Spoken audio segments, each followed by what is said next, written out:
The screen fades into a dusty, sun-soaked frontier town. A woman with tired eyes and a kind face kneels in front of a wooden inn, scrubbing the floor with trembling hands. A group of men pass by, laughing cruelly. One whispers loud enough for her to hear. "Ain't no man wantin' a woman shaped like that." She pauses, eyes filling with quiet pain. Then a deep voice behind her, steady, rough but oddly gentle, says, "Maybe that's because no man's looked close enough to see her heart." The camera pans to a tall rancher on horseback. The music swells softly. Narrator. In a town where pride was currency and beauty was everything, a woman with nothing but a good heart and a skillet changed one man's life. And maybe his heart too. Clara. Mayfield wasn't the kind of woman people noticed twice. Not in Silver Creek. Not in a town that worshipped slender waists and delicate smiles. Her hands were rough from kneading dough. Her cheeks flushed from the oven's heat. And her dress never quite fit her right. But her heart. Her heart was the warmest place in a cold, greedy world. She had come west chasing a dream. Her late mother's words echoing in her memory. A woman's worth ain't in her looks, Clara. It's in how she makes others feel safe. But safety was hard to find in a town where kindness was mistaken for weakness. She ran the small diner by herself after her father passed, serving ranchers, settlers, and drifters who came through Silver Creek. They came for her cooking, not for her company. Sometimes they laughed when she turned away. Sometimes they tossed coins on the counter without meeting her eyes.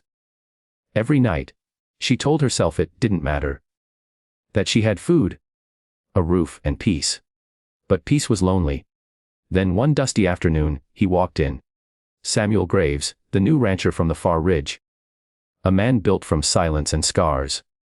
He ordered coffee, then sat at the corner table watching her in that quiet, unreadable way men of the plains often did.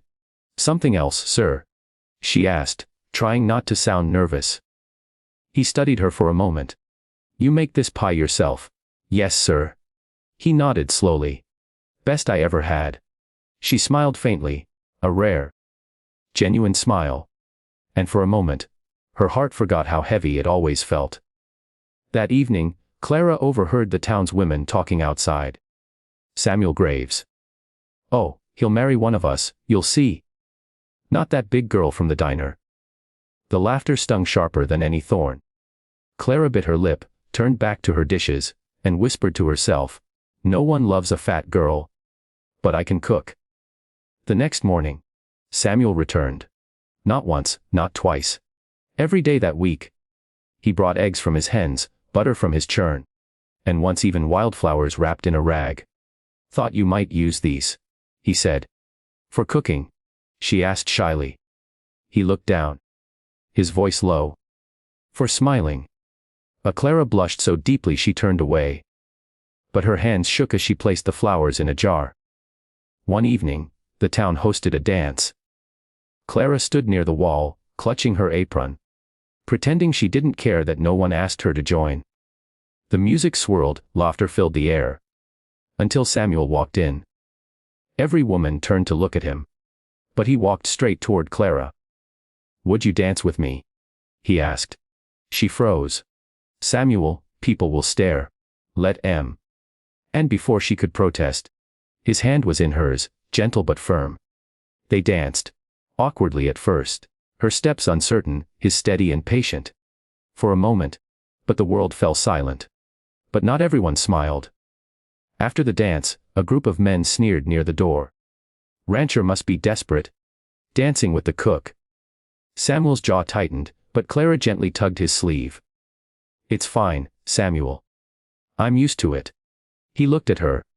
Really looked. And said quietly, "Then maybe it's time you weren't."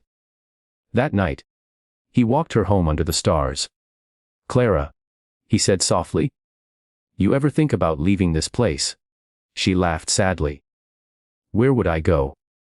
This town may not love me, but it's all I've got." He nodded, but his eyes held something she couldn't read. The next morning, he was gone. Rumors spread that Samuel Graves had sold his ranch and left Silver Creek. Clara said nothing, But that night she cried into her apron, tasting salt instead of sugar for the first time. Months passed. The diner struggled. Clara worked alone through long, aching nights. Winter came early, cold, cruel, and biting. One evening, a stranger in a long coat entered the diner. He brushed snow from his hat and said, "You still serve that apple pie, Miss Mayfield?" Clara froze. The voice, she knew it. She turned slowly, and there he was, Samuel Graves, standing by the door. Older maybe, but with that same steady kindness in his eyes. "Samuel," she whispered. He smiled faintly. "Took me a while to find what I was looking for." "What was that?" she asked, voice trembling. He stepped closer. "A reason to come home." He sat at the counter, and she poured him coffee with shaking hands. "You left so sudden," she said softly. "I had to," he replied. "Couldn't ask a woman to share a ranch that wasn't fit for her yet. I went and rebuilt it. Fences, barns. House, all ready now." She stared, unsure what to say. "Ready for who?" He looked straight into her eyes. "For the woman who made me believe kindness still existed. The woman who taught me that love ain't about looks or pride, it's about heart." Tears welled in Clara's eyes. She shook her head, whispering through her tears, "No one loves a fat girl, sir." He reached across the counter, taking her flour-stained hand into his. "Then, maybe the world's been blind, Clara." "Because I do." The diner fell silent. The only sound was the crackle of the fire and her quiet sobbing. He stood, walked around the counter, and wrapped his coat around her shoulders. Months later, the townsfolk whispered again. This time with awe. The rancher who could have had anyone married the cook no one noticed. But on that wide prairie, you could see them sometimes. Samuel and Clara. Standing side by side as the sun set behind the hills.